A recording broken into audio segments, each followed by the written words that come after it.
자, 우리 지난 시간에 얘들아 평형 전위에 대해서 선생님이 개념을 설명을 하고 끝냈던 것 같습니다. 그래서 오늘 그 부분 이어서 볼 거니까 다시 한번 정리를 해 보도록 할게요.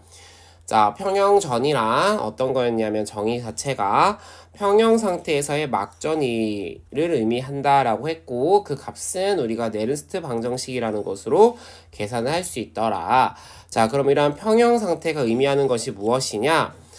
세포막을 통한 이온의 순 확산이 0이 되는 걸 의미하고, 자, 이온의 순 확산이 0이 되는 것은 또 무엇을 의미하느냐? 어떤 힘들이 평형을 이루었을 때 이루어지는 것이냐라고 한다면, 세포막을 통해서 이온을 이동하는 힘은 기본적으로는 이온의 농도 기울기다. 그렇지만 이 농도 기울기에 따라서 전기적 기울기가 형성이 되고, 이 두 값이 평형을 이루었을 때 이온의 순 확산은 0이다 라고 볼 수 있고, 그걸 우리는 평형 상태다 라고 이야기를 했었죠.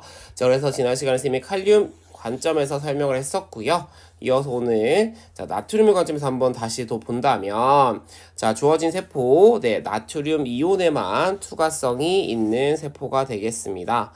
자, 이 나트륨 이온에만 투과성이 있는 세포라면, 자, 봤을 때, 자, 세포에서 이온의 이동이 없으면 얘들아 막전위가 나타나지 않아요. 자, 그런데 이 세포는 어떤 아이다? 나트륨 이온에 대해서만 투과성이 있을 것 같고요. 나트륨 이온은 바깥쪽이 높고 그 다음에 안쪽이 낮기 때문에 상수 낮기 때문에 자, 농도에 의한 이동으로 어떻게 된다? 세포 안으로 확산되려고 하는 거죠. 자, 이 화학적 힘은 무엇에 생기는 거야? 이온 농도 기울기에 의해서 생기는 겁니다. 이온 농도 기울기에 의해서 화학적 힘으로 나트륨 이온은 안으로 들어가려고 할 거예요. 자, 그러면 얘기했지만 얘들아, 기존에 이런 상태였다가 안으로 들어가니까 상대적으로 바깥쪽이 뭐가 돼요? 바깥쪽이 양이온을 잃어버리는 거잖아요. 그러니까 상대적으로 마이너스가 되는 거고요. 그리고 안쪽은 상대적으로 양이온을 얻는 거기 때문에 상대적인 값은 플러스가 됩니다. 그래서 즉 세포 내부가 정기적으로 양성이 돼요.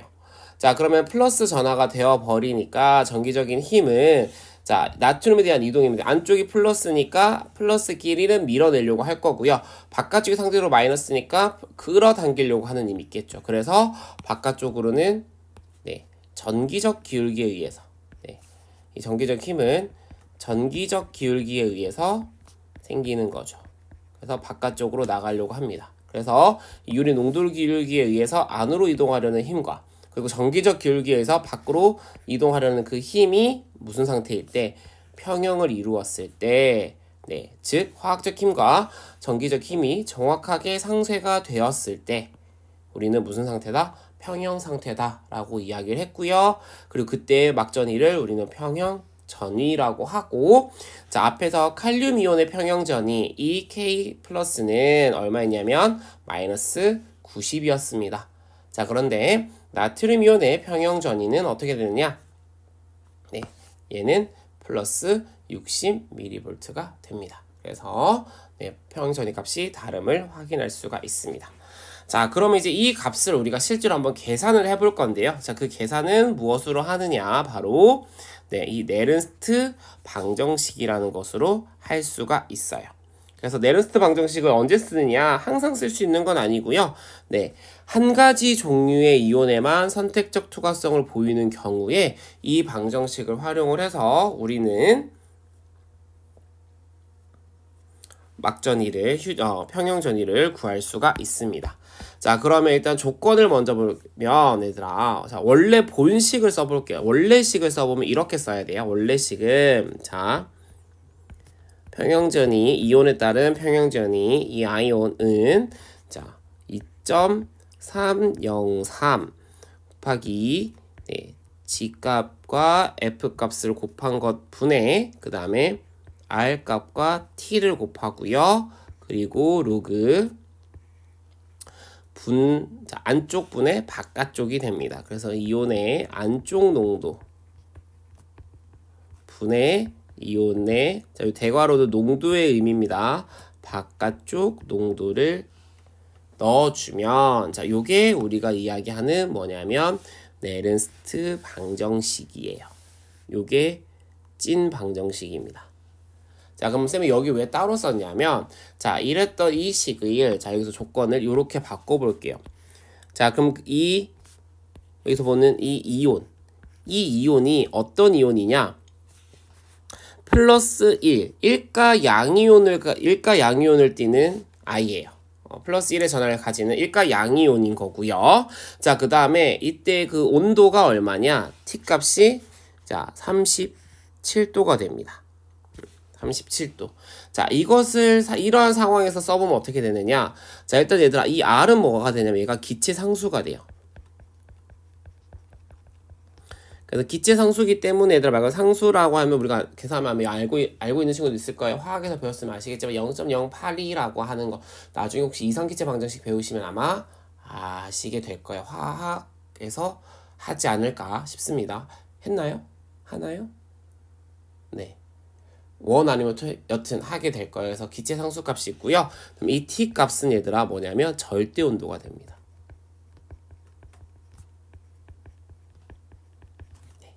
그리고 이 G 값이 뭐냐면 얘가 전하량이 돼요. 이온의 전하량.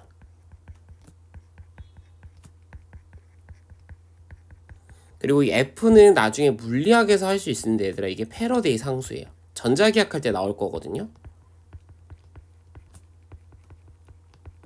우리 전기학 할 때 아마 물리학에서 이 F값 패러데이 상수, 패러데이 법칙 이런 것들을 아마 배우시게 될 텐데 그러니까 이렇게 구성된 거예요.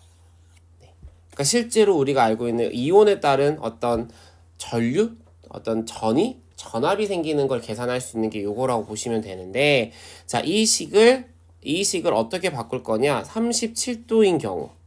섭씨 37도 그리고 플러스 1의 전하를 가진 이온이라면 식이 어떻게 좀 더 단순하게 되느냐? 요렇게 단순하게 됩니다. 네. 요 값들을 계산하면 돼요.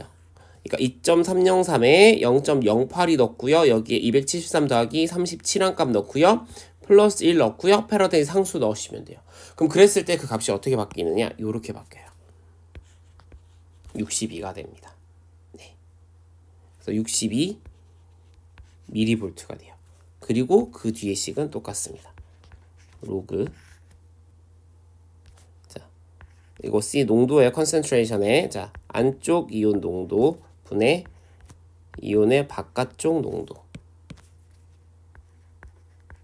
네. 요렇게 식이 만들어집니다. 그러니까 요 60이라는 값은 뭐냐면 요가 다 대입한 거예요. 네. 얘네들을 다 대입을 하면 네. 요게 62라는 값으로 나옵니다. 그래서 요 방정식이 원 방정식이다.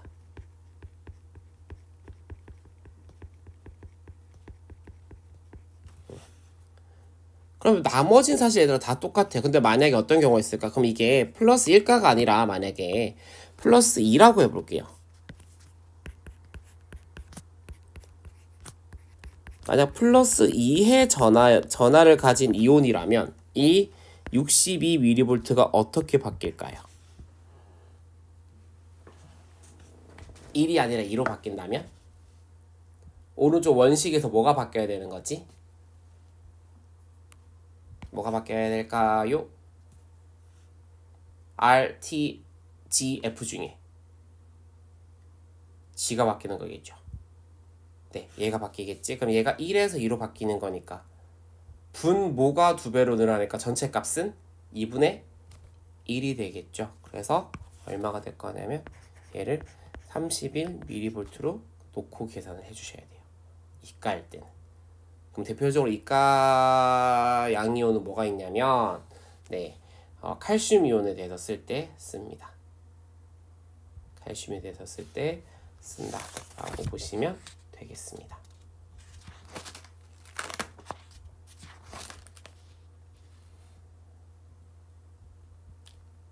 네, 이렇게 정리를 해보시면 되겠고요. 자, 그러면 얘들아 한번 계산해 보세요. 밑에 거. 자, 직접 칼륨 이온에 대해서 선택적 투각성을 가지는 막 37도에서 네른스트 공식에서 계산되는 커렌트 평형전입니다. 자, 요걸로 계산하시면 되겠죠? 안쪽 바깥쪽 챔버를 가지고 계산해 보시고요. 그다음에 나트륨 이온에 대해서도 네, 안쪽 바깥쪽 챔버 농도 갖고 계산을 해 보시면 됩니다. 핸드폰 얘들아 요새 다 그거 공학용 계산기로 되게 잘 되는 거 아시죠? 로그값까지 네, 해 보세요.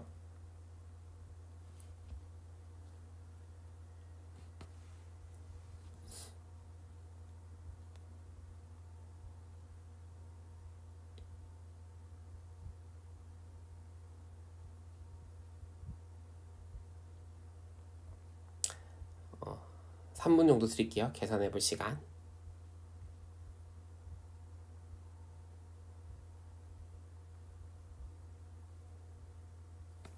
대략적인 값이 아마 나올 거예요. 대략적인 값을 계산을 하면 쌤도 지금 계산기 돌리고 있거든요. 네.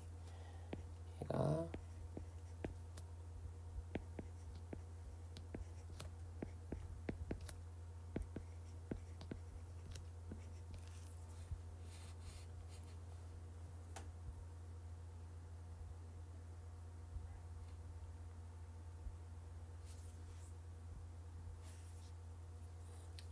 나트륨은 훨씬 쉽죠, 계산하는 게.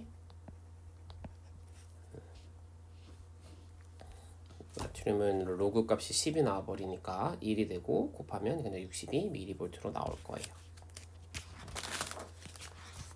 계산 다 해보셨나요? 자, 그러면은 우리가 이제 얘기했던 마이너스 90, 그 다음에 플러스 60, 62 mV라는 게 이제 실질적으로 우리가 방정식으로 구할 수 있는 거 아시겠어요? 이렇게 보시면 되는데, 자, 그러면 자, 요거 표현을 쓸 때 쌤이 따로 쓰지 않았지만 요거는 요렇게 쓰는 게 정석입니다, 얘들아. 칼륨 이온에 대한 평형전이 요걸 우리는 어떻게 쓰냐? 기호로 쓰면은 이퀴빌리엄 포텐셜이라고 하고요. EK 플러스라고 씁니다. 자, 그리고 나트륨에 대한 평형전이도 2에 밑에 나트륨 이온 이렇게 표시를 해 주시면 되고요. 자, 그럼 이제 여기서 이제 질문입니다. 뭐냐면, 자, 우리가 알고 있는 휴지전이는 마이너스 70mV라고 늘 얘기하죠. 그럼 이 값은 누구에게 더 가까운 거예요? 이 K 플러스한테 좀 더 가까운 거죠. 이 Na 플러스보다는, 자, 나트륨의 평형전이보다는 칼륨 이온의 평형전이 더 가깝게 형성이 돼요. 네, 그러니까 그 이유는 무엇일까라는 거죠. 휴지전이가 나트륨 평형전이보다는 칼륨 평형전이 더 가까운 마이너스 70mV 형성되는 이유는 결국은 누구의 영향력이 크다라는 거야? 칼륨 이온의 영향력이 크다라는 거고요. 왜 칼륨 이온의 영향력이 크냐? 우리 앞에서 배웠다고 생각하시면 돼요. 나트륨 통로 얘들아 거의 열려있는 애가 없어요. 근데 이 나트륨 통로에 비해서 칼륨 통로는 월등히 많이 열려 있는 거예요. 그러니까 칼륨의 이동이 더 많은 영향을 미치는 거죠. 휴지전을 형성하는데. 이 칼륨 이온의 투과도가 큰 상황, 즉 휴지 상태일 때 나트륨 이온의 투과도보다는 칼륨 이온의 투과도가 높은 것이 바로 칼륨에 조금 더 영향력, 힘을 실어주기 때문에 휴지전이가 마이너스 90에 더 가까운 마이너스 70mV 형성된다라는 것이고요. 자, 두 번째는 그럼에도 불구하고 왜 그럼 마이너스 90이 아니냐? 네, 만약에 온전히 이 칼륨의 영향이다 또는 이 나트륨의 영향이 칼륨이 다 얘가 칼륨의 영향이 얘를 억누를 수 있으면 얘한테 맞춰졌겠지. 마이너스 90이었을 거예요.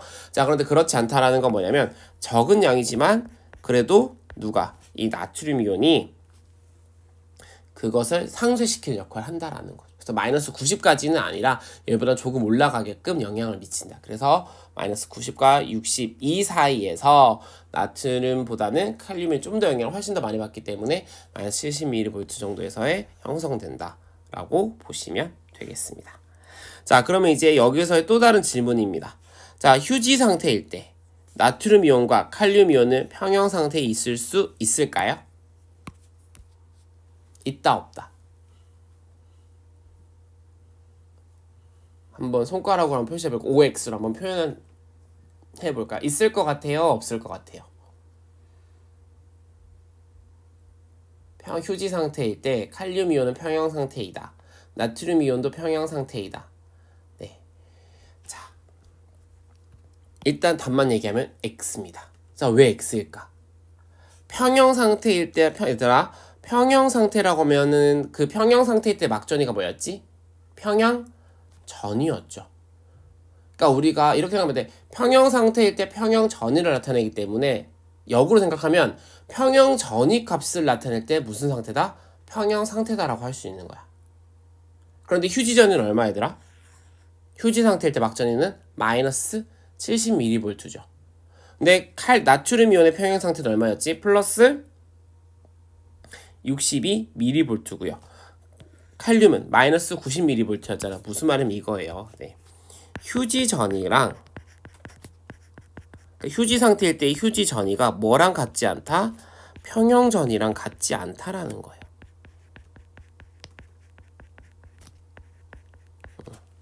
그러니까 평형전이가 아닌데 어떻게 평형 상태라고 할 수 있냐라는 거죠.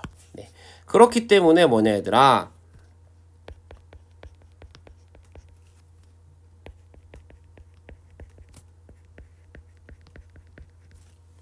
휴지 전이에서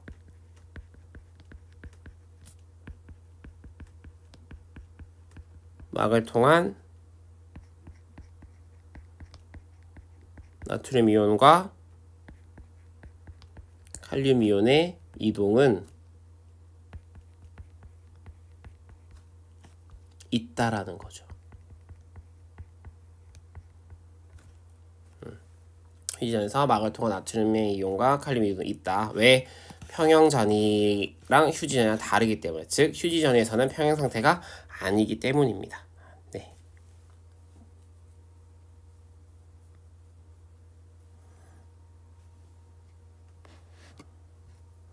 자, 그러면 얘들아 계속 이동이 있으니까 당연히 우리는 이렇게 생각할 수 있겠지. 그러면 이온의 농도 기울기가 바뀔 수 있지 않을까? 라고 생각을 할 텐데 얘들아, 근데 그럼에도 이런 일이 일어남에도 세포 안팎의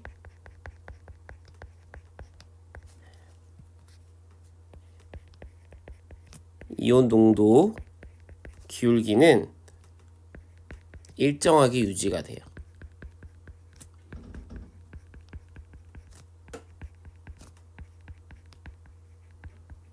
그 이유는 무엇이냐? 네. 왜 이게 유지되나요? 라고 한다면 이렇게 보시면 돼요. 자, 이 휴지 상태, 휴지 전일 때 일어나는 이온의 이동이 그렇게 뭐라고 해야 될까요?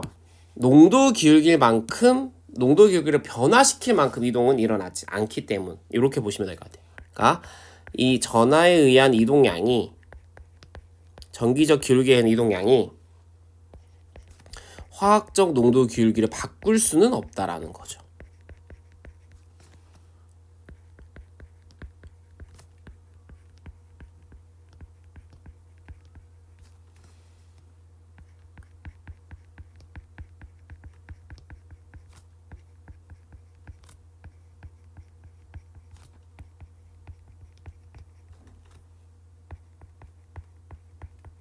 네, 이게 특징이라고 보시면 되겠습니다. 그러니까 전하 이동량이 화학적 농도 기울기를, 그러니까 전기적 힘이 화학적 힘을 변화시키기에는 너무 적다 라고 보시면 되고요. 우리 이따가 보겠지만 얘들아, 실제로 여러분들 분국에서 탈분국이 이루어질 때요, 생각보다 나트륨 이온의 이동량이 그렇게 많지는 않습니다. 그러니까 정말 그 소량의 이동만으로도 우리가 막전이가 쉽게 바뀔 수 있거든요. 그래서 그 내용을 이따가 한번 보도록 하겠습니다. 자, 근데 이제 여기서 이제 생각해봐야 돼. 이 네르스 방정식 가진 한계가 있죠. 뭐예요? 네르스 방정식은 한 종류만 할 수 있는 거지. 근데 우리가 지금 생각하면 얘들아, 지금 여기 그림만 보더라도 우리가 휴지전이 만들려고 하면은 칼륨만 영향을 주는 게 아니죠. 누구도 영향을 주지? 나트륨도 영향을 주잖아요. 그러니까 이 둘이 동시에 영향을 미치는 것을, 이 동시에 영향을 미치는 걸 고려할 수 없는 게 뭐냐? 바로 네르스 방정식의 한계예요. 그러니까 이 한계를 보완하는 방정식이 나옵니다. 그게 바로 뭐냐면 GHK, 골드만, 호치킨, 카츠 방정식이라고 하는데, 이 방정식은 두 종류 이상의 이온의 이동은 예로 할 수 있는 거예요. 자, 그런데 그 이온의 이동의 그러니까 이온이 이동하는 것이 그 두 종류가 똑같진 않겠지. 지금도 했잖아 얘들아.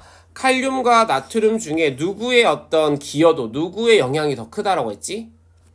칼륨이 더 크다고 했죠. 맞아요? 그럼 그게 어디에? 이 방정식에 반영이 돼야 되는 거예요. 그래서 두 종류 이상의 이온이 이동을 하는데 그 중에서 누가 더 강력하냐, 누구 더 기여도가 높으냐를 따져야 됩니다. 네, 즉 투과도, 상대적인 투과도를 따져야 돼요. 그래서 그 따지면서 그것까지 고려해서 휴지 전위를 계산할 수 있는 방정식이 바로 골드만 호치킨 카츠 방정식이고요. 얘를 구하는 식은요, 자 VM입니다. 멤브레인 볼티지가 됩니다. 얘는 그렇고요. 자 그다음에 2.303 아까 똑같습니다. 자 그리고 여기 달라진 게 뭐냐면 한 종류가 아니기 때문에 G값이 빠져요. 네, F로는 패러데이 상수만 생각을 하시면 되고요. 위에 자 기체 상수 그리고 절대 온도 곱하는 건 똑같습니다. 그리고 로그라고 하면 자 그러면 이제 여기서 우리가 쓸 때 이제 두 종류 이상의 이온을 쓸 건데 우리가 실제로 휴지막 전위가 형성이 될 때, 휴지 전위 형성될 때 관여하는 이온은 일반적으로 3개 정도라고 보시면 돼요. 첫 번째가 뭐냐면 네, 알고 있는 나트륨 이온이고 그 다음에 칼륨 이온이고 그 다음에 바로 염화 이온이 되겠습니다. 그래서 자 칼륨 이온의 안쪽 농도와 그리고 칼륨 이온의 바깥쪽 농도 더하기, 약간 쓰면 관계 일부러 띄우고 있어요. 왜냐면 앞에 또 쓸 거거든요. 나트륨 이온의 안쪽 농도와 그리고 나트륨 이온의 바깥쪽 농도 그리고 더하기 마지막으로는 뭐가 있을까요? 네, 아까 염화이온이라고 했지 얘들아. 그래서 염화이온은 자 근데 얘들아 얘는 뭐예요? 음이온이잖아요. 얘는 바뀝니다. 안쪽 분의 바깥쪽이 돼요.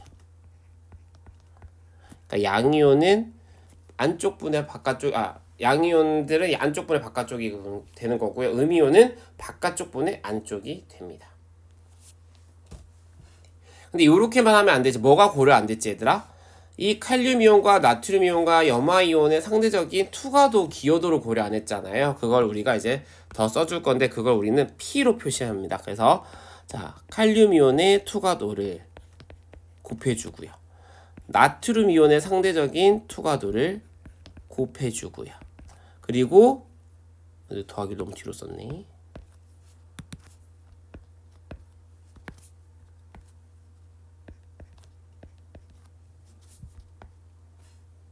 그 다음에 염화이온의 기여도도 이렇게 곱해주게 됩니다. 네. 그래서 이 식을 가지고 계산을 한다면 우리는 조금 더 우리가 알고 있는 휴지 전위에 의미 있는 것들을 구해줄 수 있다라는 거죠. 그럼 생각해보면 휴지 전위를 바꿀 수도 있겠죠. 뭐 하면 만약 실험 상황이라면 내가 외부와 내부의 이온 농도를 어떻게 형성해 주냐에 따라서 뭐가 달라질 수 있다? 휴지 전위가 달라질 수가 있습니다. 그럼 이거는 우리가 만약에 공학기술적인 관점에서 접근을 했을 때 쓸 수 있는 거겠죠. 그래서 만약 계산해 볼 거면 얘들아 요것만 요렇게만 먼저 한번 이따가 한번 계산해 보세요. 어떻게 하냐면 염화이온 빼고 요 정도만, 요렇게만, 요렇게 했을 때 계산이 어떻게 나오는지. 아이고야, 요렇게만 한번 계산해 보시고요. 자 요때 자 참고할 자료 pK 값과 pNA 값이 있어야 되겠죠. 자 이렇게 계산할 때 어떻게 하느냐, 네, 약 40배의 기여도입니다. 그래서 pK 플러스를 40으로 두고 계산하시고요. 나트륨 이온의 기여도를 1로 계산하시면 됩니다. 네, 그러니까 이렇게 상대적인 값이죠. 예, 상대적으로 40배 더 잘 통과한다. 그래서 이온의 농도는 요 위에 걸로 써보시고요.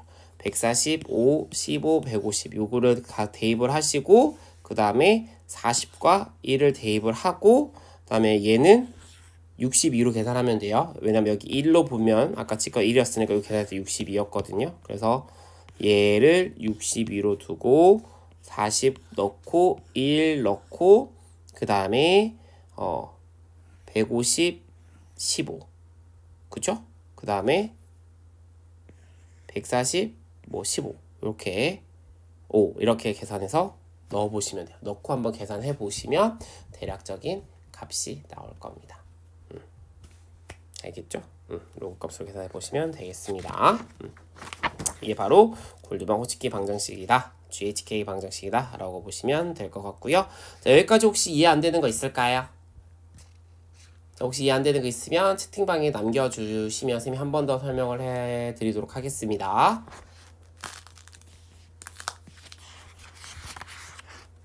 충분히 이해가 됐어요?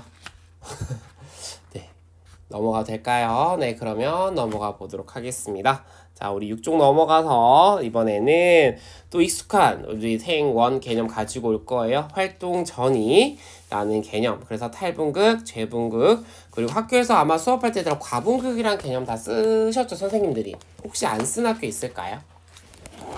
거의 없으실 거예요. 과분극을 다른 말로 하는 게 너무 힘들거든요. 근데 놀라운 건 교육과정에서 과분극이란 말 안 써요, 원래.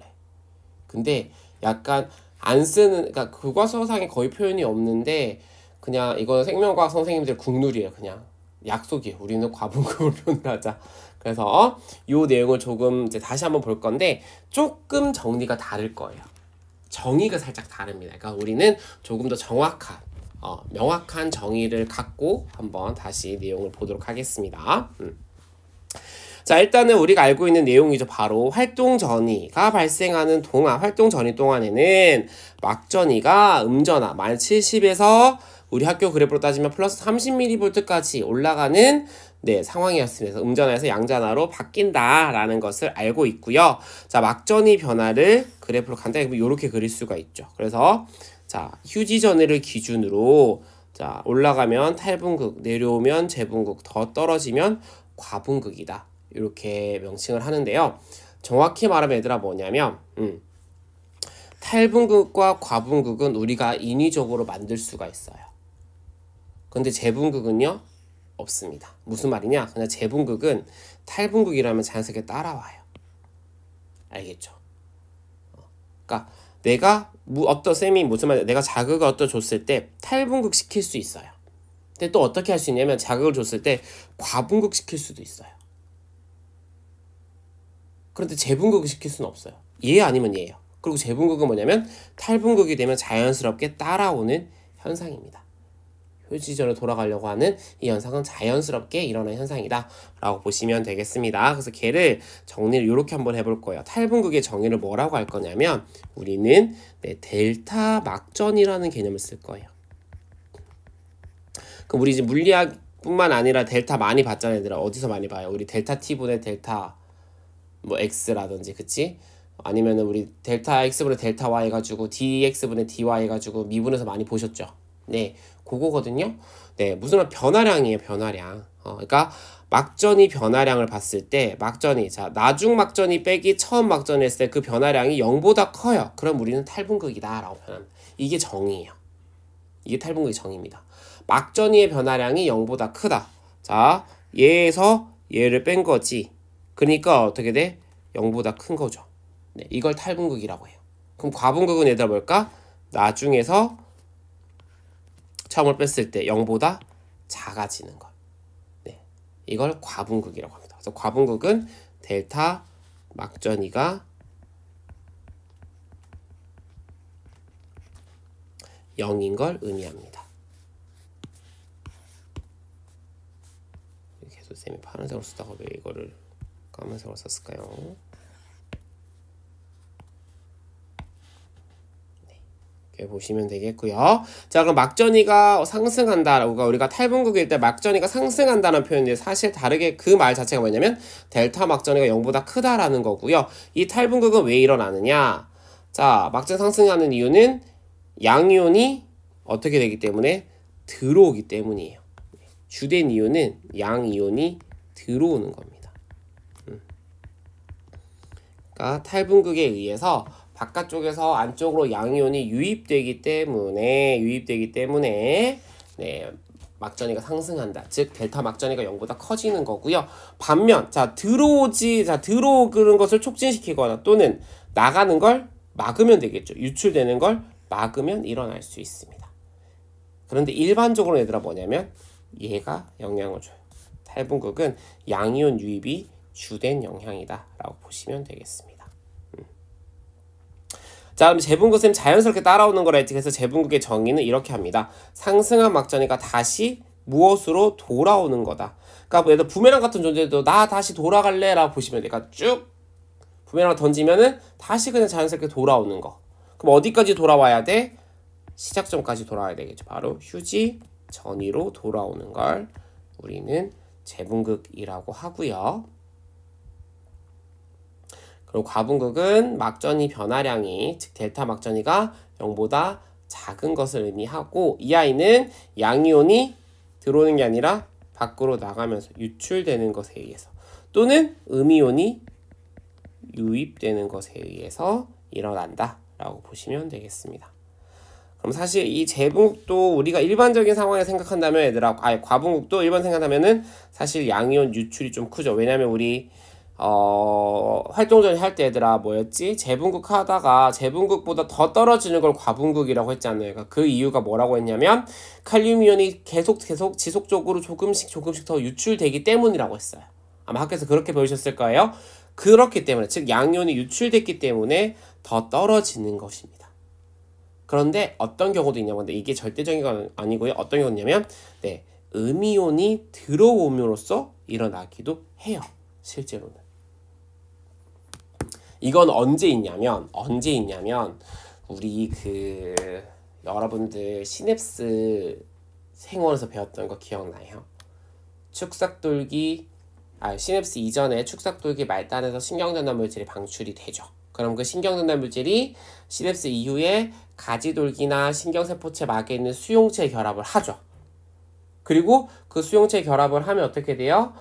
그 수용체가 무슨 역할을 하냐면 이온 채널의 역할을 한다라고 했어요. 그래서 이온 통로 역할을 하면서 이온이 들어온다. 그래서 탈분극 된다라고 했을 거예요. 그때 선생님들이 아마 대부분 이온을 뭐로 가르치시냐면 나트륨 이온으로 가르치십니다. 쌤도 그렇게 가르쳤어요. 근데 선생님이 이제 학교 수업하면서 그러면서 하나 더 던져줬어. 자, 그런데 얘들아, 항상 나트륨 이온은 아니다. 가끔 어떤 애들도 있다. 음이온을 통과시키는 통로가 열릴 때도 있어요. 일반적으로 보통 아까 얘기했던 염화 이온이요. 이 Cl-를 투과시키는 통로가 있거든요. 그 수용체가 있어요. 그럼 만약에 어떤 신경전달 물질이 그 수용체에 결합을 합니다. 그러면 그 통로는 음이온, 염화이온의 통로이기 때문에 문이 열리면 염화이온이 유입이 돼요. 염화이온도 그 바깥쪽이 많거든요. 그럼 어떻게 돼? 과분극이 일어납니다. 요거 우리 뒤에서 아주 배울 거예요. 그래서 모든 어떤 신경전달 물질이 항상 탈분극만 시키는 건 아니에요. 항상 자극을 업을 시키는 자극만 주는 건 아니에요. 오히려 자극을 떨어뜨리는 경우도 있다라고 보시면 돼요. 일명 우리가 아는 진정제들이 이런 효과를 많이 합니다. 진정제들이. 그래서 그 내용을 우리가 아마 다음 주에 배우지 않을까 생각이 듭니다. 또 그런 것들도 있다라는 것을 미리 한번 쌤이 가볍게 말씀을 드리는 거고요. 계속 이어서 수업하도록 하겠습니다. 자, 그래서 얘들아, 요 그래프는 우리 익숙하죠? 요 그래프 보시면 익숙하실 거예요. 그래서 우리가 뭐냐면 여기 보면 지금 이 보라색 막전이 그래프 보이시죠, 얘들아? 이 그래프가 우리가 익숙한 그 막전이 그래프라고 보시면 되겠습니다. 이렇게 해서 쭉 떨어지는 거. 그래서 분극, 탈분극, 정점 찍고 재분극, 과분극 돌아가는 거 이렇게 보시면 될 거고요. 자, 그때 여기서 보시면 빨간색 이게 뭐냐면 나트륨 이온의 투과도를 보여주는 겁니다. 나트륨 이온의 투과도가 이렇게 보여지고 있다 보시면 되겠고, 그 다음에 파란색은 칼륨 이온의 투과도입니다. 요거가 보여지고 있다. 그래서 보시면 알겠지만 자극이 주어지면서 둘 다 변해요. 나트륨 이온의 투과도도 높아지고요. 칼륨 이온의 투과도 높아지는데 누가 더 빨리 높아지고 누가 더 강해요? 나트륨 이온이 훨씬 더 강해요. 그러니까 탈분극 때는 나트륨이 대빵인 거예요. 그런데 얘가 훅 올랐다가 훅 떨어지니까 훅 떨어지면서 그때 누가 요 칼륨 이온의 투과가 높아지죠. 그럼 이제 재분극 때는 칼륨이 대빵인 거예요. 그래서 주된 이온에 참여한 다른 이유는 뭐냐면 이 나트륨 이온과 칼륨 이온이 확산되는 성질이 다른 거고요. 그 성질이 다른 이유는 뭐냐면 나트륨 통로와 칼륨 통로의 특징 때문이라고 보시면 돼요. 그들의 성질이 다르기 때문이에요. 그러니까 얘네들이 확산되는 성질이 다른 이유는 얘네들을 확산시키는 그 통로, 나트륨 통로와 즉 나트륨 채널과 칼륨 채널이 특징이 다르기 때문이다 라고 보시면 되겠고, 그래서 나트륨의 특징은 뭐냐면 얘들아, 나트륨 채널의 특징, 자 얘는요 빠르게 열리고 빠르게 닫힌다 예요. 네. 빠르게 열리고 빠르게 닫히는 게 특징이에요. 자, 그런데 칼륨이온은요, 네, 느리게 열리고 느리게 닫히는 게 특징이에요.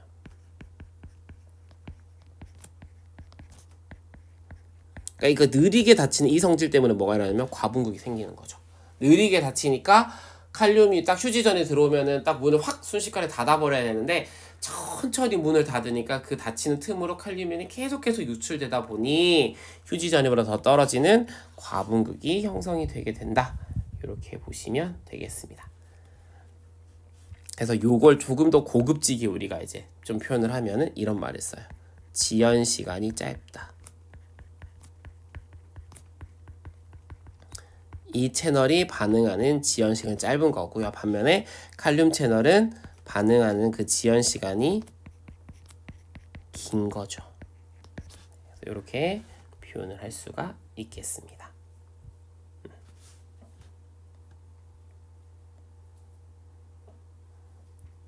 자, 그리고 선생님이 앞에서 이야기했었죠. 네, 앞에서 이야기했었던 부분이 뭐냐면, 자, 요때 우리가 탈분극, 재분극 요럴 때 관여하는 이 나트륨 채널, 그리고 칼륨 채널, 얘네들이 모두 다 어떤 특징이다. 얘네들이 모두 어떤 특징이냐면 전압에 의해서, 전압의 변화에 의해서 열리고 닫히는 채널이다 라고 했습니다. 그래서 얘네들은 전압 개폐성, 전압에서 열고 닫히는 또는 전압에 의존하는 전압 의존성 이온 채널이다. 그리고 쌤이 지난했지, 이온 채널은 우리가 생원에서 배운 내용을 하면은 뭐다? 통로다. 둘 다 전압 개폐성, 전압 의존성, 이온 채널이다 라는 것을 알 수가 있고요. 자, 그럼 이런 활동전이 얘들아 항상 생성되는 게 아니었죠. 활동전이 언제 생성이 되느냐. 자, 활동전이가 생성되는 곳은 얘들아 가지돌기도 아니고 신경세포체도 아니고 어디에서만 생성돼요? 바로 축삭돌기에서만 생성이 됩니다.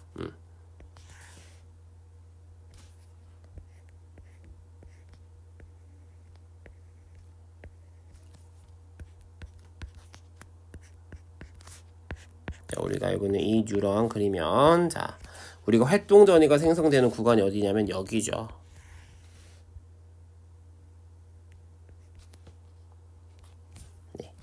네, 축삭돌기에서만, 여기서만 활동전이가 생성이 될 수 있어요.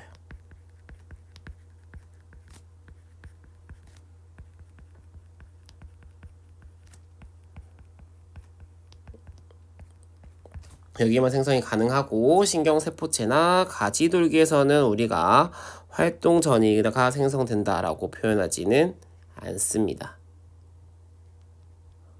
네, 그래서 가능하고요. 그럼 얘가 생성되는 건 뭐다? 자, 주어진 정보들을 모으고 모아서 어디 여기 네, 축삭 언덕이 있었죠.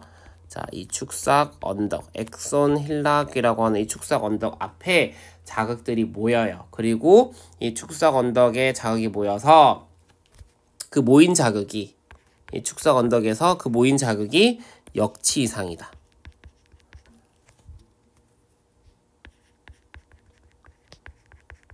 축삭 언덕에서 모였는데 그게 역치 이상의 자극이 되어서 네, 역치 전위를 넘어서게 되면, 또는 이 역치 전위를 넘어서야지만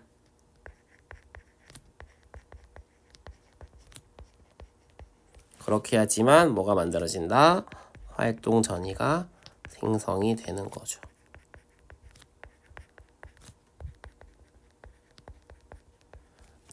활동 전이가 생성이 된다. 이렇게 볼 수가 있겠습니다.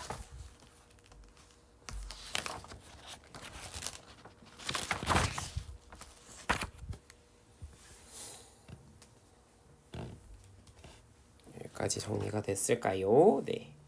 그러면 네, 여기까지 했던 내용들 밑에 표로 한번 정리를 해보면 자, 여기 쭉 있어죠. 맨 처음에는 휴지 전입니다. 그죠? 네, 휴지 전이었다가 주위에서 전도된 전류에 의해서 자, 주변에서 이제 전도돼요. 그래서 막이 어떻게 되냐면 전류에서 탈분극이 돼요. 그래서 탈분극이 되면서 어디까지 올라갔을 때 자, 이 역치까지 올라가는 게 중요하죠. 역치까지 탈분극이 되었을 때 자, 그렇게 되면 어떻게 되냐? 전압 개폐성 나트륨 채널은 빠르게 열려요. 그래서 나트륨 유입이 순식간에 많아지죠. 그러니까 급격한 탈분극이 일어나는 거고요. 이때 칼륨 채널은 천천히 열립니다. 그러면서 활동 전이가 생성이 되는 거죠.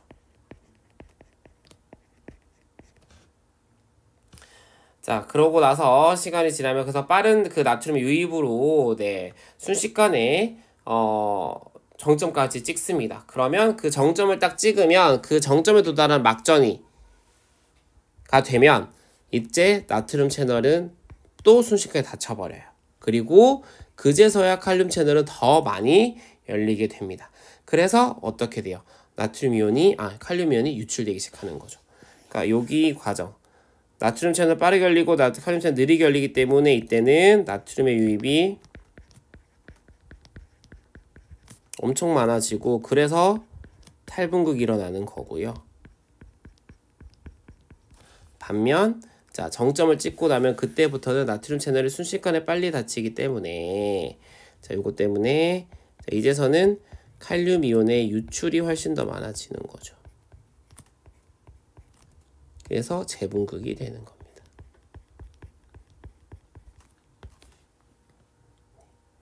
그래서 나트륨 유입이 감소하게 되고 칼륨의 유출이 증가하게 되는 거죠. 그리고 나서 자, 아직까지 나트륨 채널 계속 닫혀 있어요. 그리고 칼륨 채널은 아직도 열려 있어요. 그러니까 아직도 열려 있어 가지고 어떻게 돼? 과분극이 되는 겁니다. 이 아직 열려 있다 라는 표현 자체가 뭐냐면 과분극이죠. 아직 열려 있어요 라고 한다면 이거 자체가 네.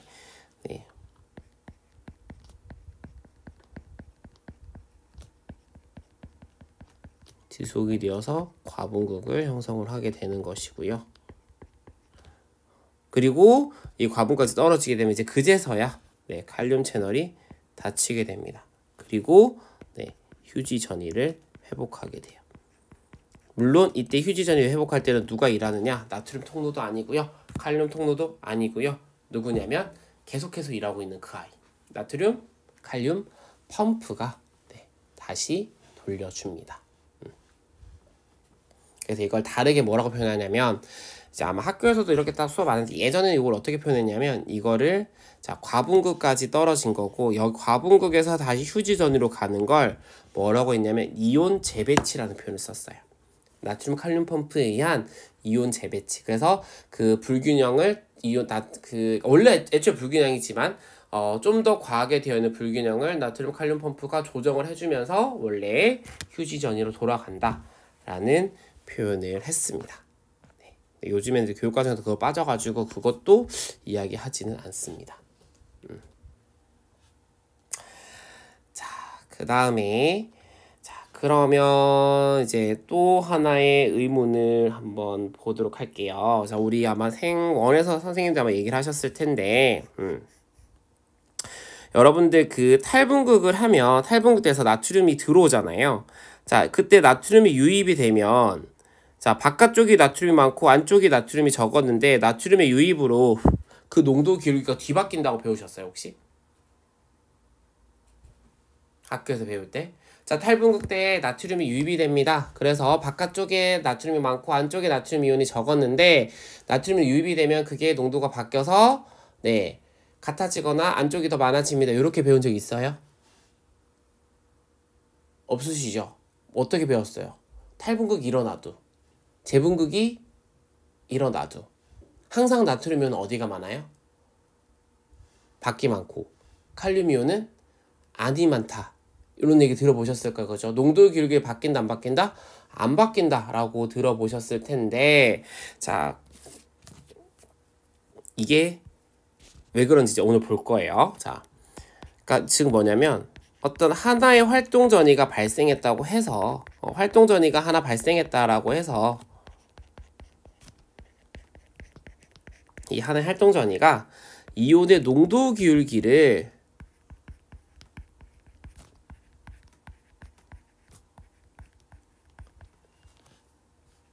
바꾸지는 못한다라는 거예요.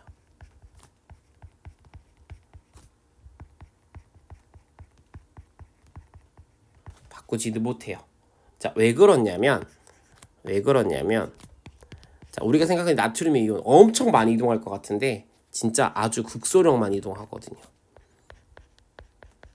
그러니까 생각해봐. 그냥 볼트가 아니라 미리볼트잖아요. 그러니까 정말 미세 전류거든요. 그 미세한 전류의 변화거든요. 그러다 보니까 이온 이동이 엄청 많은 것 같지만 사실은 전류 자체가 미리볼트면은 미세 전류라 볼 수 있기 때문에 이온 이동도 그렇게 많지 않다. 왜냐면 얘들아 이게 혹시 그러니까 조금 좀 관찰 있는 친구들 보면 알겠지만 얘들아 우리 몰 농도 자체가 뭐야? 그냥 몰이 아니라 뭐예요? 미리몰이요. 미리몰.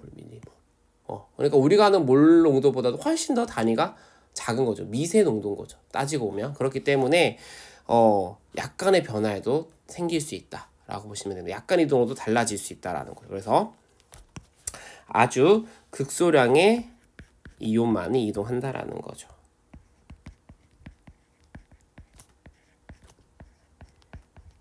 그러다 보니까 결국 뭐다? 세포 안팎의 농도 기울기를 근본적으로 바꿀 수는 없다라는 거죠.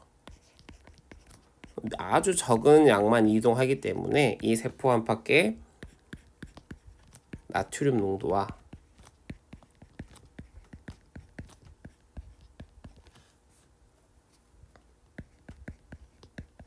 칼륨 농도를 근본적으로는 못 바꾼다라는 겁니다.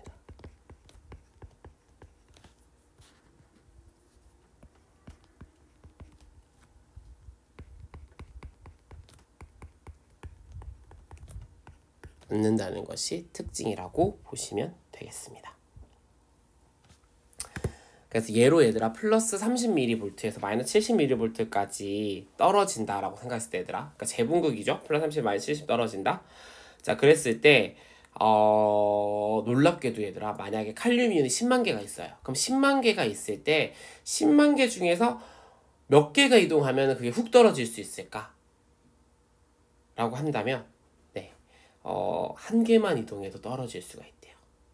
그러니까 10만 개의 칼륨 이온 중에 하나만 이동을 해도 플러스 30에서 마이너스 70mV로 떨어질 수 있다고 합니다. 그러니까 그만큼 이온의 이동은 너무너무 실제로는 적다. 그래서 근본적인 농도 변화를 일으키지는 못한다라는 것을 조금 확장해서 여러분들 학습해 주시면 좋을 것 같고요.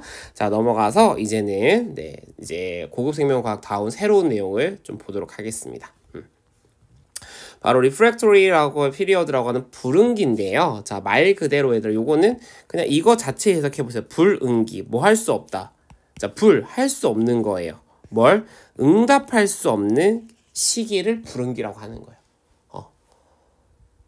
그러니까 이것 좀 하면 어떨까라고 계속 요청을 하는데 응 아니야만 외치는 상황이라고 보시면 돼요.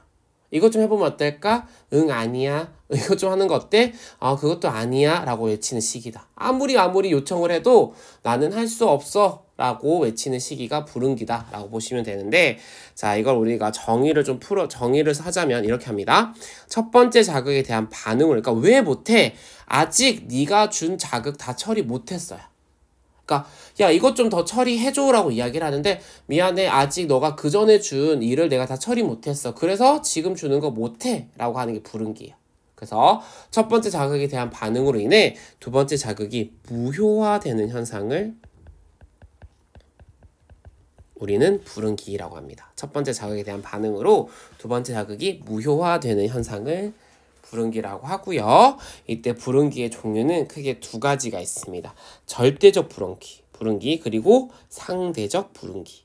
그래서 절대적 불응기를 얘들아 뭘까? 절대적은 무슨 일이 있어도 답을 할 수 있다 없다? 없다 라고 보시면 돼요. 무슨 일이 있어도 그러니까 이것 좀 해봤는데 그냥 그럼 나 때려 죽여도 나 못해요 라고 하는 그 시기예요. 절대적 불응기는 무엇을 하라고 해도 난 절대 못해요. 이거 하면 예를 들면 뭐 10억 줄게. 그래도 못하는 게 절대적 불응기예요. 자, 그런데 상대적 불응기는 뭐냐면 약간 이제 이건 다른 거죠. 못할 상태이긴 한데 조금 더 무언가 할 수 있는 보상을 준다? 그럼 해볼게. 약간 이런 상황을 보시면 상대적으로 할 수 있고 없고가 결정되는 시기다. 이렇게 좀 보시면 되겠습니다. 자, 그래서 요것들을 한번 이제 볼 건데요. 자, 이거를 보려면 이제 뭐가 중요하냐면, 네, 결국은 이거예요. 우리가 그 탈분극이라고 한 반응은 결국 누구의 이동이 중요하지? 탈분극이 일어나는 것은 얘죠. 그러니까 탈분극 결국 나트륨의 이동이 중요한 거거든요. 그럼 뭐냐면 응답한다, 응답하지 않는 것도 결국은 뭐냐면 나트륨 이동이 일어난다, 안 일어난다 라고 보시면 돼요. 그러니까 불응기는 나트륨의 이동이 일어나지 않아서 생기는 거예요. 그럼 결국 누구냐? 그 불응기의 주체가 나트륨 통로, 네, 나트륨 채널이 됩니다. 그럼 이 나트륨 이온 채널은 나트륨 채널 어떤 특징이 있기 때문에 그러냐라고 하면 얘들아, 요 그림이 잘 보일까요? 보시면 요겁니다. 자, 요게 나트륨 채널이거든요. 요 아이 나트륨 채널이거든요.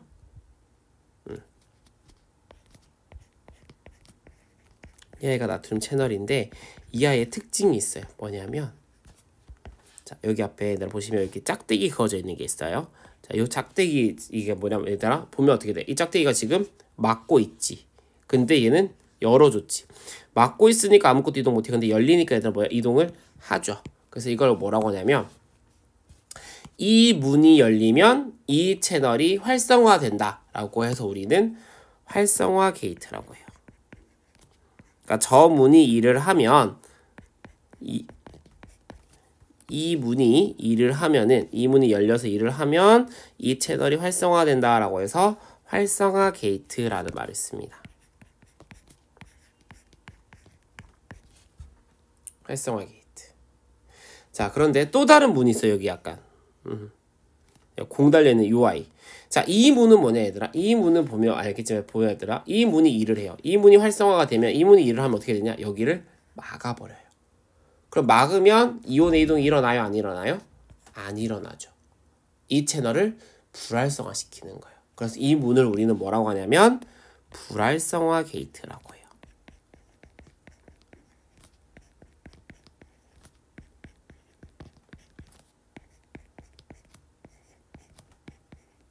이 문을 우리는 불활성화 게이트다 라는 표현을 씁니다.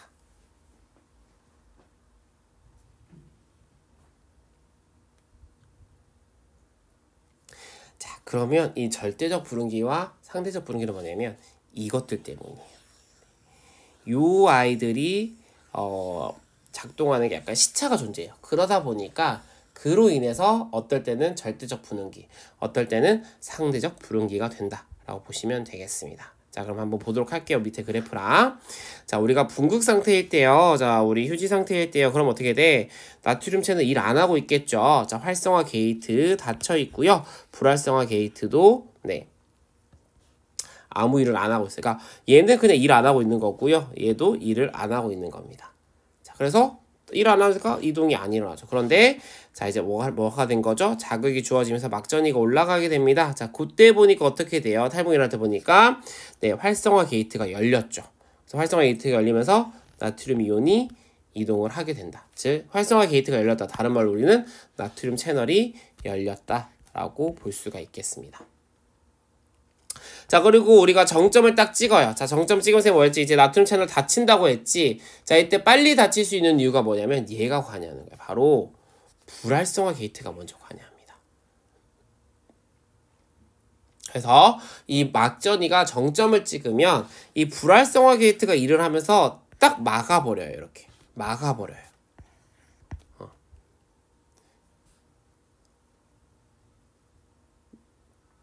자, 그럼 봐봐 얘들아. 이때는 생각해봐. 왜 얘를 절대적 불응기라고 하냐면 본래 얘들아 활성화 게이트는 어떤 상태예요?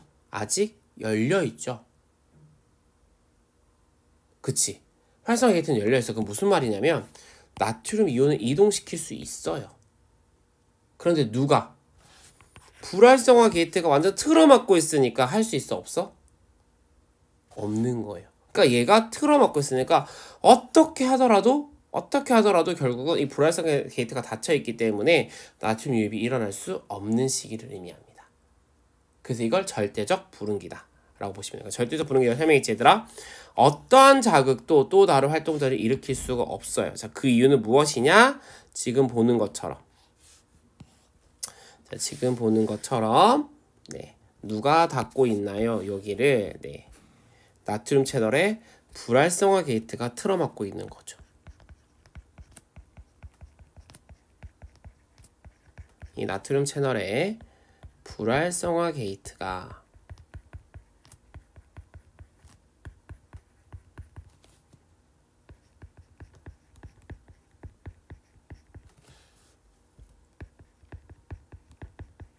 닫혀서 나트륨 이온의 유입이 일어나지 않는 상태인 거죠. 이 절대적 불응기는.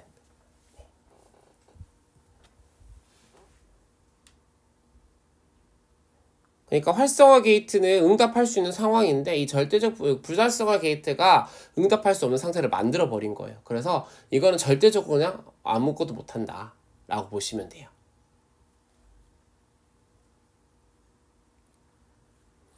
자, 그렇게 해서 이게 어떻게 쭉 떨어지는 거야. 다시 해서 재분극이, 그래서 이 상황에서 얘들아 충분히 재분극이 일어나는 거죠. 자, 그러다가 과분극을 지나서 여기서 다시 돌아갈 건데 이때 어떤 상태냐? 이때 보시면 이 나트륨 이온들이, 자, 특징이 뭐냐면 이거죠. 자, 지금 보면 아직 불활성화 게이트가 닫혀 있어요. 얘네처럼 아직 닫혀 있어요. 아직 완전히 안 열렸죠? 조금 열렸죠? 근데 이제 요런 애들 있지. 이런 애들이 있어. 그러니까 얘네들이 있으니까 뭐 할 수 있을까 얘들아? UI가 있어요. 그럼 얘네들은 뭐예요? 지금 불활성화 게이트가 일 안 하지. 그럼 얘 영향 없는 거죠. 그럼 지금 뭐예요? 활성화 게이트만 닫혀 있는 거잖아. 그럼 뭐냐면 자극만 주어지면 얘가 어떻게 돼? 열릴 수가 있는 거야. 이해되겠어? 그러니까 상대적 불응기는 잘 보세요 얘들아. 어떤 거냐면, 자, 절대적 불응기는 모든 애들이 응답할 수 없는 상태예요. 불활성화 게이트로 닫혀 있어가지고. 그런데 상대적 불응기는 얘들아 보면 뭐냐면 아직 완전 불활성화 게이트 때문에 답을 못하는 애도 있어요. 애초에. 그런데 어떤 애들도 있다? 이렇게 답을 할 수 있는 아이들도 있는 거야. 그럼 이 아이가 답을 하려면 애들 어떻게 해야 돼? 이 문을 열 정도로 막전이를 살짝 올리는 게 필요하죠. 그치 얘들아? 왜냐면 우리가 알잖아. 자, 자극이 주어져서 살짝 변화가 있어야지만 나트륨 채널이 열리면서 올라가는 거잖아요. 즉, 이 문을 열 만큼의 어떤 자극이 주어져야 돼요. 그런데 그 자극이 생각보다 너무 강하게 주어져야 된다는 거지. 그게 상대적 불응기야. 그러니까 이 상대적 불응기 동안에는 정상보다 더 강한 자극만이 줄 수 있어요. 왜? 얘 때문에. 아직 열려 있잖아. 그러니까 얘가 뭐야? 자꾸 막전이를 떨어뜨리려고 해요. 그런데 강한 자극이 주어져서 막전이를 올려야만 얘가 열릴 수 있거든. 그러니까 얘는 자극으로 해서 막전이가 올라가야지만 얘가 오픈을 할 텐데 얘가 자꾸 떨어뜨리는 거야. 그러니까 뭐가 돼 얘들아? 응답을 어중간한 자극으로는 안 된다라는 거지. 그래서 더 강한 자극만이 주어진다. 상대적으로 더 강한 애들만 반응할 수 있다 라는 의미로 여기를 우리는 상대적 불응기라고 하는 겁니다. 이해되시겠죠? 그래서 요거를 정리를 하면 상대적 불응기 이렇게 한번 정리를 해보도록 할게요. 요 아이들, 선생님 팔아서 보면 요 아이들과 요 아이입니다. 얘네 둘의 관점에서 바라본다면 이렇게 정리할 수 있겠죠. 이때는 칼륨 채널이 열려 있어서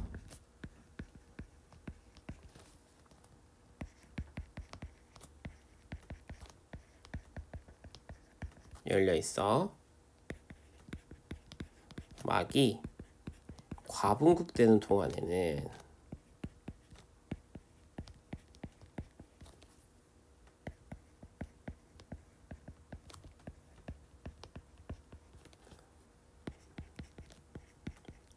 자극이 가해져도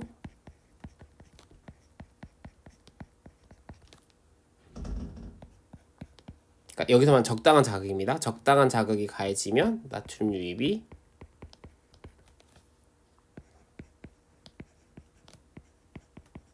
일어나지 않게 되는 걸 의미하는 거고요. 강한 자극이 주어지면 어떻게 된다? 이 상대적 불응 기간이 짧게 지속되고 네, 다시 탈분극이 일어날 수도 있다. 이렇게 보시면 되겠습니다. 자, 불응기 좀 이해되시나요? 불응기 어떤 의미인지 조금 감이 올까요? 네, 그래서 여기에다 불응기는 다시 한번 얘기하지만 얘들아, 이 나트륨 챌륨과 칼륨 채널의 특징, 특히 이 나트륨 채널의 특징이 좀 관련 있다라는 것을 다시 한번 네, 말씀드리니까 요 중심으로 나트륨 채널 특징으로 한 번 더 네, 이해하고 정리하시면 되겠습니다. 자, 그럼 넘어가서 이제 얘들아 이 불응기 관점을 이용을 해서 자극 세기와 발생 빈도의 관계를 한번 보도록 할 건데요. 자, 우리가 자극이 강하다.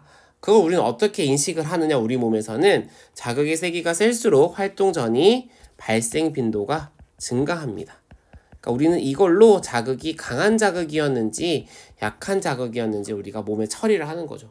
그러니까 친구가 꼬집었는데 이 꼬집음의 그 자극이 강한지 너무 아픈지 아니면 그냥 가벼운지 그거는 우리가 뭐냐 발생 빈도, 활동 전의 발생 빈도에 따라서 우리가 다르게 느낀다라고 보시면 되고요. 자, 그러면 이렇게 생각할 수 있겠지. 쌤, 자극의 세기가 세면 활동 전이가 더 커지면 되지 않아요?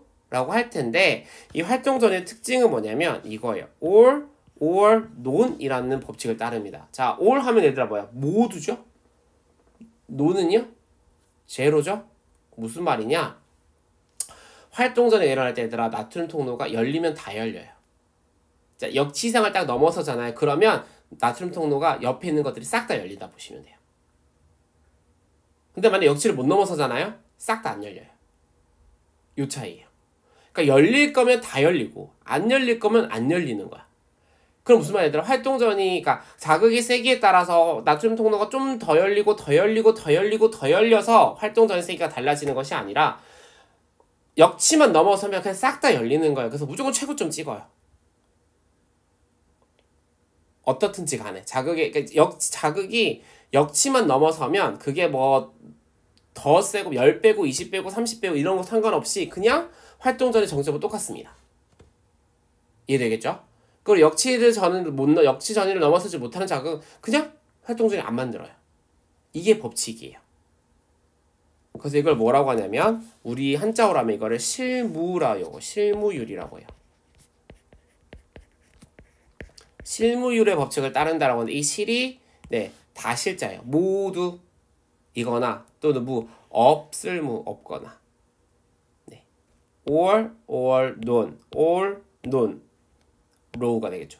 네, 그래서 all or none 그러니까 법칙을 하는데 이 실무율의 법칙을 따른다라는 거죠. 그래서 역치상의 자극에 대해서는 뭐 그게 10배, 20배, 30배 차이가 나든 네, 활동 전의 크기는 달라지지 않고 항상 동일하다라는 겁니다.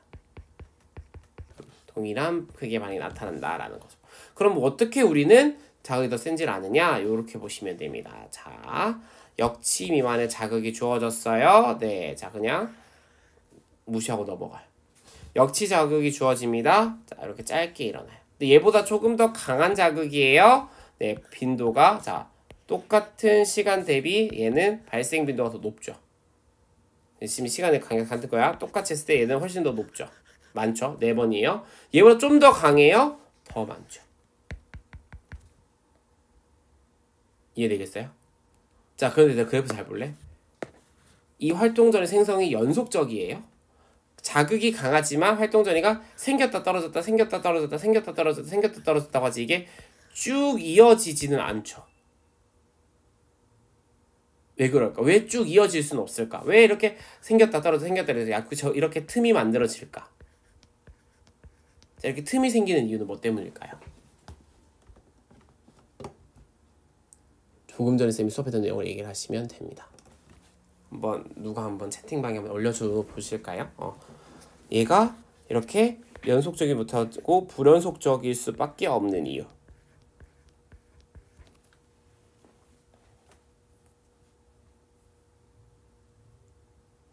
네, 맞아요. 불응기 때문이에요. 불응기. 우리 지금 조금 전에 한 거 불응기 때문에. 절대적 부름기가 있잖아요. 그러니까 한 번 생성되고 나서 무조건 절대적 부름기를 가지거든요. 그렇기 때문에 그 절대적 부름기 동안에는 추가적인 활동전이 생성되지 못한다고 했잖아. 그래서 이렇게 있는 거예요. 그런데 똑같은 시간인데 얘는 더 많은 이유는 뭐야? 똑같은 시간 대비 자 여기 틈이 좁아진 거죠. 맞아요? 자, 이 틈이 없어지진 못해요. 그런데 좁아질 수는 있어요. 자, 그럼 첫 번째 틈이 없어지진 못한다. 무슨 부름기? 무슨 부름기 때문일까? 어떤 부름기? 이 틈이 사라질 수 없는 이유는 어떤 부름기 때문일까?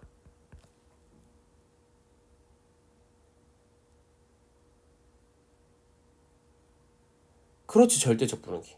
오케이, 민주 맞아. 절대적 부름기.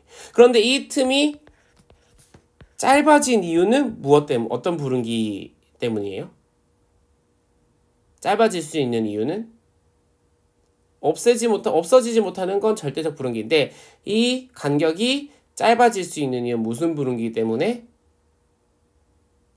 상대적 부름기 때문인 거죠. 그쵸? 왜? 앞에 얘기했죠. 상대적 부름기의 특징이 뭐였어? 상대적이니까 자극이 더 강해지면 짧아질 수 있다고 그랬잖아. 그러니까 얘보단 얘가 더 강하니까 그 간격이 짧아진다. 이렇게 보시면 되겠습니다. 위의 내용을 연결 지을 수 있을까요, 얘들아? 네, 연결 지어서 네, 보시면 되겠습니다. 자, 그러면 이제 여기까지 정리하고 뒷면 넘어가서 우리는 이제 8페이지로 가보도록 하겠습니다. 이제 여기까지가 이제 신경세포소 막전이 변화였고요. 이제 우리가 배웠던 흥분의 전도와 전달의 개념을 조금 다시 한번 정리를 해보도록 할 건데요. 자, 먼저 전도와 전달을 보기 전에 이제 우리가 활동 전이만 배웠잖아요. 그런데 이제 활동 전이 말고 또 다른 전이가 있습니다. 휴지 전이, 활동 전이 말고 네, 또 다른 전이가 있는데 그게 바로 뭐냐면 수용기 전이라는 게 있어요. 그 개념을 한번 보도록 하겠습니다. 자, 일단은 자 우리가 두 가지입니다. 활동 전이, 그러니까 우리가 생원에서는 약간 휴지 전이 아니면 활동 전 이렇게 배웠는데 정확히 표현하면은 수용기 전이 아니면 활동 전이가 맞는 표현입니다. 그러니까 휴지 전은 약간 디폴트 값이야. 그러니까 축삭 기준입니다. 축삭 돌기 기준으로 쉬고 있을 때 휴지 전이, 일하고 있을 때, 그러니까 근데 자극에서 네, 나트륨 통로가 급격히 일을 하고 칼륨 통로가 막 일을 한다. 그러면 활동 전이 이렇게 보는 거고요. 반면 네, 또 다른 말로 뭐냐면 자극에 대한 정보를 전달하는 게 활동 전이 말고도 있다. 그걸 우리가 수용기 전이라고 합니다. 그래서 두 개를 보시면 둘의 차이는 뭐냐면 생성 부위의 차이예요. 그래서 수용기 전이라는 것은 말 그대로 받아들이는 곳에서의 막전이거든요. 어디냐면 뉴런에서는 가지돌기와 신경세포체입니다. 그러니까 여기서 막전이 변화를 우리는 수용기 전이라고 하는 거예요. 여기서의 전이는. 자, 그런데 축삭에서 생성되는 전이는 우리는 뭐라고 하냐? 활동전이라고 하는 거예요. 그러니까 자극에 의해서 생성되는 전이가 있는데 이게 가지돌기와 신경세포체에서는 수용기 전이가 생성이 된다라고 표현을 하고요. 축삭에서는 자극에서 활동 전이가 생성이 된다라는 표현을 씁니다. 자, 근데 얘는 이름이 다른 만큼 특징도 다릅니다. 그래서 쭉 설명을 하나씩 볼 건데 첫 번째 다른 건 크기예요. 그래서 아까 얘기했잖아요. 활동 전이는 얘들아 자극에 따라서 크기가 달라져요, 안 달라져요? 안 달라졌죠. 그쵸? 자극이 강하면 강할수록 빈도가 많아졌지 크기는 똑같다고 했습니다. 항상 동일한 크기가 형성이 돼요. 그 이유는 실무율의 원리를 따른다라고 했고요. 반면 수용기 전이는 자극의 세기에 비례합니다. 강하면 강할수록 커져요. 그리고요, 이 활동 전이는 한 번 생성이 되면 그 크기가 멀어진다고 해서 작아지진 않아요. 그냥 그 크기가 일정한 활동전이 처음 뭐냐면 우리 배운 거 생각해봐. 전도 관점에 생각하면은 자 축삭 언덕에서 생성된 활동전이 그 크기 줄어들지 않고 어디까지 축삭 돌기 말단까지 쭉 이어지죠. 우리 생각해봐도 생원에서 했잖아. 활동 전이가 어디까지 축삭 말단까지 쭉 이동한다. 그걸 우리가 흥분의 전도라고 했잖아요. 그치? 자, 그런데 수용기 전이는 아닙니다. 네, 수용기 전이 생성 부위가 가장 세고요. 그리고 그 지점으로부터 멀어지면 멀어질수록 크기는 작아집니다. 그래서 심하면 어떻게 돼요? 사라질 수도 있어요. 그 전도 부위가 멀어지면 사라질 수 있다. 이렇게 보시면 되겠습니다. 그러니까 새어나간다라고 보시면 돼요. 새어나간다. 어떤 느낌이냐면 요거는 요렇게 좀 비교를 해보시면 좋을 것 같은데 우리가 물을 옮길 거야. 그 물을 옮기는데 수용기 전이는 뭐냐면 우리가 그냥 손바닥으로 우리가 세면대에서 물을 이렇게 떠가지고 이렇게 들고 이동하는 거예요. 그럼 이렇게 이동하면 얘들 어떻게 돼? 물이 줄줄줄 새지. 그러니까 딱 떴을 때 제일 많고 가면 갈수록 점점점 줄어들죠. 자, 그런데 활동 전이는 뭐냐면 호수예요. 호수. 관. 그러니까 그 관에서 내가 딱 물을 집어넣으면 처음에 넣었던 그 양 그대로 어떻게 돼? 끝까지 이동할 수 있다. 이렇게 보시면 돼요. 네. 그러니까 내가 이렇게 떠서 이동하는 게 수용기 전이라고 하면 내가 떠서 어디에 그 관, 축삭돌기 관 입구에 딱 넣어줘요. 그러면 그때 활동전이가 만들어지는데 그때 만들어진 활동전이는 어디까지? 끝까지 새지 않고 이동하잖아요. 네. 이게 특징이다. 활동전의 특징. 새지 않고 이동할 수 있고요. 수용기 전이는 그냥 줄줄줄 새 나가는 아이입니다. 그래서 최대한 가까이 있던지 또는 어떻게 해야 돼? 그 가는 사이에 계속 물을 추가해 주는 거죠. 계속 자극이 들어옵니다. 그러면 네, 소실되지 않을 수가 있겠죠. 그러니까 그 관점으로 좀 비교를 해보시면 되겠습니다. 자, 그러면 다시 또 공유를 해서 그 관점에서 보시고요. 자, 막전이의 변화입니다. 막전이의 변화. 네, 수용기 전이는요, 탈분국만 일어나는 건 아니고요, 과분국도 일어날 수 있어요. 과분국이 일어났습니다. 그러니까 아까 쌤이 얘기했던 거 기억나요, 얘들아? 그 시냅스 전달, 시냅스에서 우리 축삭돌기, 그 시냅스 이후 그 가지돌기 수용체 이온 신경전달물질 결합하면 통로로 열린댔잖아. 근데 그 통로가 양이온 통로면 양이온이 유입되면서 나트륨이 유입되면서 탈분국이 돼요. 그런데 그 통로가 만약에 음이온 통로였다. 그럼 문이 열리면서 음이온이 유입되면서 어떻게 된다? 과분국 되는 거예요. 그러니까 둘 다 가능한 거죠. 어떤 이온이 들어오냐에 따라서 양이온이 유입이 되면 탈분국이 되는 거고요. 음이온이 유입이 되면 과분국이 될 수 있다는 거죠. 근데 활동전이는요. 무조건 뭐야 얘들아? 탈분국이에요. 그러니까 무조건 탈분국이에요. 시작이 과분국인 건 없잖아요. 얘들 활동전이 과분국인 거 있어서 없어요. 무조건 활동전의 시작은 탈분국이에요. 그리고 이어서 재분국이 되는 거고, 그리고 그 칼륨 이온, 칼륨 체의 특징 때문에 과분국까지 가는 거지. 시작이 과분국인 적은 없습니다. 그런데 자극을 주면 무조건 탈분국이 되는 게 활동전이에요. 그런데 수용기 전이는 자극을 주면 탈분국만 되는 것이 아니라 뭐도 될 수 있다? 과분국도 될 수 있다라는 거죠. 흥분시킬 수도 있고 또는 억제시킬 수도 있는 겁니다. 그리고 두 번 또 다른 특징이 뭐냐면 가중, 더해지는 건데 얘들아. 자, 활동전이는 생각해봐야 돼. 아까 쌤이 호스라고 했던 거 기억나요? 호스? 호스, 물. 자, 그러면 그 관에 호수에 물을 넣어요. 그러면 물 처음에 넣어준 양 그대로 어디까지 가요? 끝까지 가겠지. 맞아요? 더해지는 게 있을까요? 없을까요? 그 이동하는 기간에. 이동하는 동안 더해지는 게 없어요. 가중이 일어나지 않습니다. 그런데 아까 쌤이 수용기 전에 물 이렇게 떠서 이동하는 거잖아. 그럼 이렇게 떠서 가는데 어떻게 되더라? 가는 길에 물을 내가 위에서 자꾸 이렇게 누가 더 넣어주면 더해지겠죠. 그쵸? 이해되겠어? 그럼 이런 거야 내가. 자, 이렇게 떴어요. 떠서 가는데 또 다른 누군가 옆에 사람이 또 이렇게 떠줬어. 그러니까 쌤이 이렇게 떴어. 그리고 옆에 사람이 또 이렇게 떠줬어요. 그 둘이 합쳐요. 그럼 어떻게 되겠어? 양이 더 많아지겠죠. 이해되겠어요? 또는 쌤이 이렇게 떴어. 쌤이 이번에 이렇게 떠요. 자, 그리고 조금 가다가 바로 또 한 번 더 뜨는 거야. 그럼 어떻게 돼? 또 양이 더 많아질 수 있겠지. 이게 가중이에요. 내가 뜬 것과 남이 뜬 물을 합쳐주는 것도 가중이고요. 그 다음에 내가 한 번 떴는데 떠서 끝까지 가는 게 아니라 그 사이에 한 번 더 뜨는 거예요. 다 사라지기 전에. 그럼 어떻게 돼? 양이 추가가 됐겠지. 이것도 가중이에요. 그럼 이 가중이 어떻게 구분하는데 뭐냐면 첫 번째, 자 내가 한 번 떴어. 근데 짧은 시간에 또 한 번 더 떠요. 그럼 뭐예요? 두 번 뜬 거잖아, 그치? 이걸 우리는 시간적 가중이라고 해요. 시간적 가중. 그리고 아까 쌤이 물을 떴는데 그 옆에 또 다른 사람이 물을 떠서 나한테 줘요. 그러면 나한테 합치면 뭐예요? 나한테 서로 다른 공간의 물이 합쳐지는 거죠. 그래서 이걸 우리는 공간적 가중이라고 해요. 잘 이해가 안 되면 우리 다음 시간에 할 거거든요. 그때 한번 이해하시면 되고요. 근데 요거는 그냥 간단히 생각하시면 돼요. 그러니까 한 공간에 있는데 물을 들어오는 수도꼭지를 두 개를 연결했느냐, 아니면은 물을 한번 틀고 또 트느냐, 이렇게 생각하시면 돼요. 그게 공간적 가중과 시간적 가중입니다. 한 공간에 수도꼭지를 두 개를 트는 거는 공간적 가중이 되는 거고요. 그 다음에 하나의 수도꼭지를 연속해서 두 번 트는 것도 두 번 트는 건 시간적 가중이다. 이렇게 보시면 되겠습니다.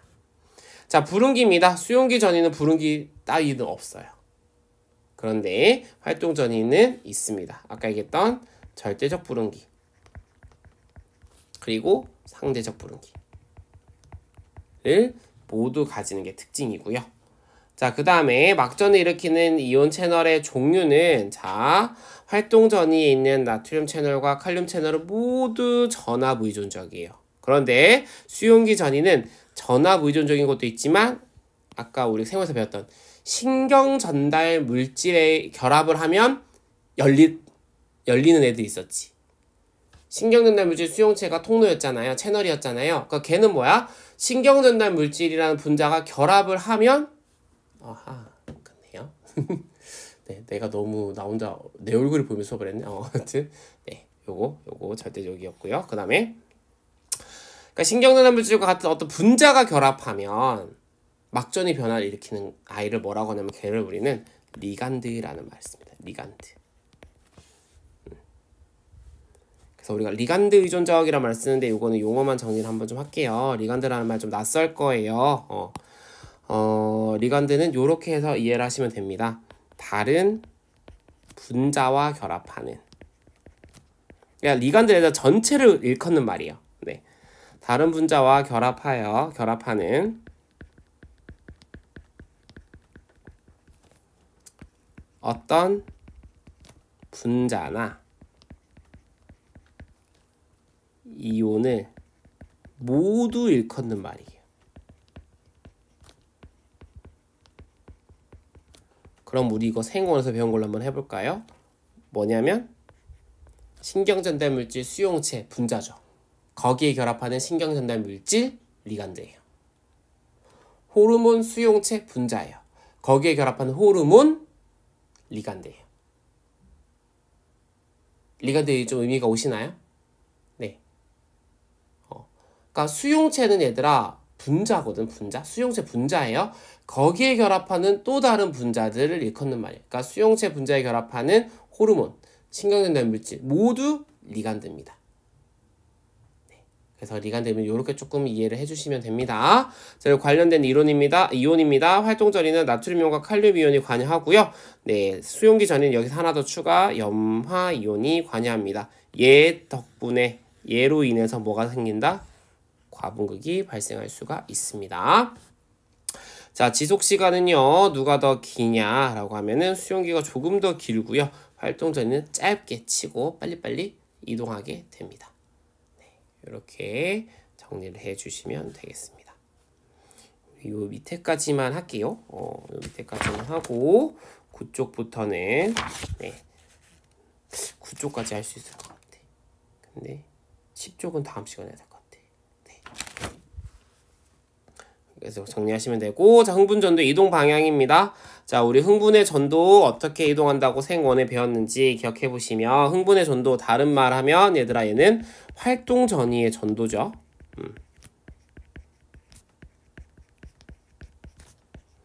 흥분의 전도, 활동 전이의 전도는 항상 어느 쪽? 축삭돌기 말단 방향으로만 이동한다 라고 했습니다. 네. 하지만 국소부, 그러니까 그 국소라면 얘들아 매우 아주 좁은 부위예요. 그 좁은 부위를 본다면 전기적 변화가 사실은 좁은 부위에서의 전기적 변화는 네, 무조건 축삭돌기 말단 쪽만 아니라 사실 축삭돌기 양쪽으로 이동을 하잖아요. 그죠? 사실은 얘들아 뭐냐면 이거잖아. 나트륨이 들어와요. 들어와서 얘가 무조건 이렇게만 갈까? 오른쪽으로만? 아니겠지. 이 그림상에서는 어떻게 돼? 왼쪽으로도 가요. 그쵸? 왼쪽으로도 가요. 자, 그런데 왜 궁극적으로는 결국에는 말단으로만 갈 수밖에 없느냐? 자, 얘가 왜 오른쪽으로 갈 수밖에 없느냐? 자, 점점 지나가 볼게 얘들아. 이렇게 들어올 거야. 여기도 이렇게 들어오겠죠. 자, 그럼 어떻게 되겠어? 만약에 이렇게 들어왔어. 이렇게 가요.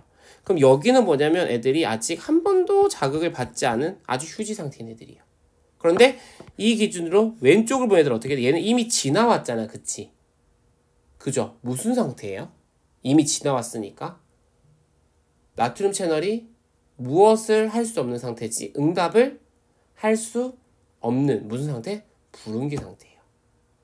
그러니까 나트륨 이온이 들어와서 자극을 준들 여기에 있는 나트륨 채널을 응답을 할 수 없는 불응기 상태예요. 그러니까 어떻게 돼?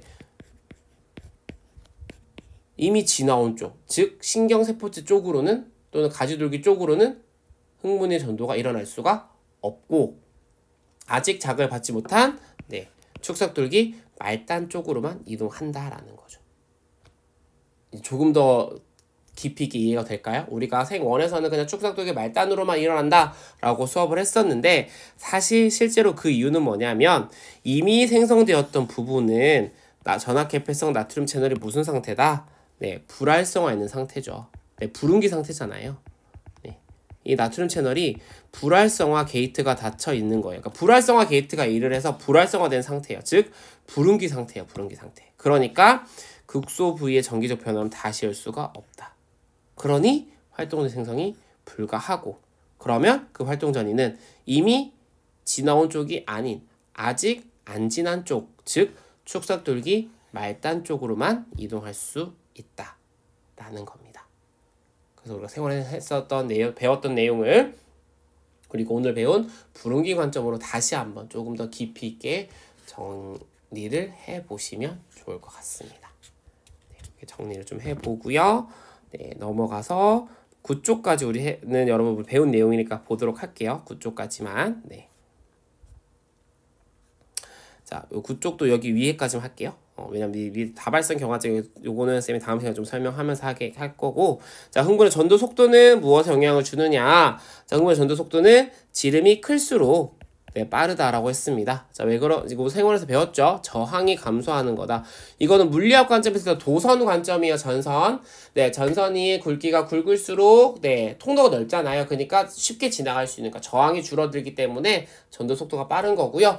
전선이 굵기가 짧다. 즉 축삭 돌기 지름이 작을수록 통로가 좁잖아요. 그러니까 방해물이 많겠죠. 그래서 전도 속도가 느리다라고 보시면 되겠습니다. 자, 두 번째는 마리집이 없는 민마리집 신경보다 마리집이 있는 마리집 신경이 훨씬 더 빠르다라고 했고요. 그 이유는 무슨 전도가 일어난다라고 배웠나요?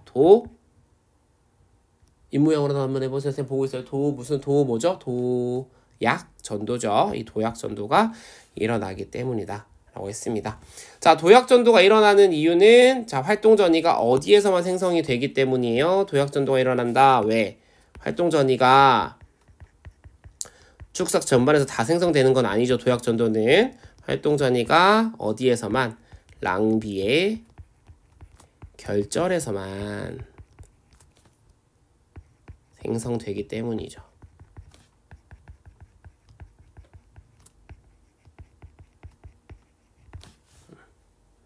그리고 이 마리집 신경이 더 빠르다. 이 도약 전도 덕분에 뭐냐면 얘 때문에 장점이 지름이 작아도 이 마리집 신경의 장점이 뭐냐면 지름이 작아도 빠르게 전도할 수 있는 거예요.